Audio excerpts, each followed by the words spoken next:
শনিবার বিকেলে রোজা আর ফারহান আবার ছুটে গেল ম্যাজিক আঙ্কেলের বাড়ি। তারা জানত প্রতিবারই নতুন এক বিজ্ঞান জাদুর খেলা অপেক্ষা করে। সেদিন ম্যাজিক আঙ্কেলের বাড়িতে ঢুকেই দেখল ঘরটা একটু অন্ধকার করে রাখা, শুধু একটা বাতি জ্বলছে। টেবিলের ওপর সাদা কাগজ, একটা ছোট বাটি আর এক গ্লাস লেবুর রস রাখা। ম্যাজিক আঙ্কেল চুপচাপ বসে আছেন। আজ তোমাদের আমি এমন কিছু দেখাবো যা দিয়ে গুপ্তচররা গোপন বার্তা পাঠাত, তিনি ধীরে ধীরে বললেন। রোজা ভয় আর কৌতূহল মিশ্রিত কণ্ঠে জিজ্ঞেস করল, গুপ্তচর? গোপন বার্তা? ম্যাজিক আঙ্কেল একটা তুলো লেবুর রসে ভিজিয়ে নিলেন আর সাদা কাগজে কিছু লিখলেন। কাগজে কিছুই দেখা গেল না। ফারহান অধৈর্য হয়ে বলল, কই, কিছুই তো দেখা যাচ্ছে না।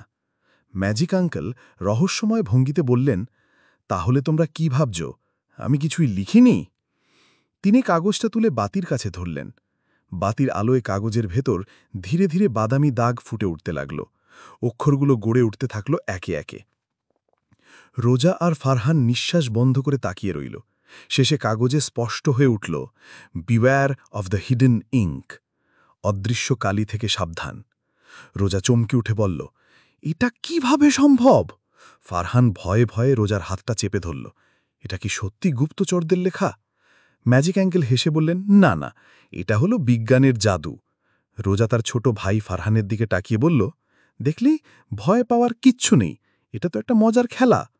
ম্যাজিক আঙ্কেল মাথা নেড়ে বললেন, ঠিক তাই, বিজ্ঞান কোনো ভয়ের বিষয় নয়, বরং নতুন কিছু শেখার আর রহস্য উন্মোচনের একটা দারুণ উপায়।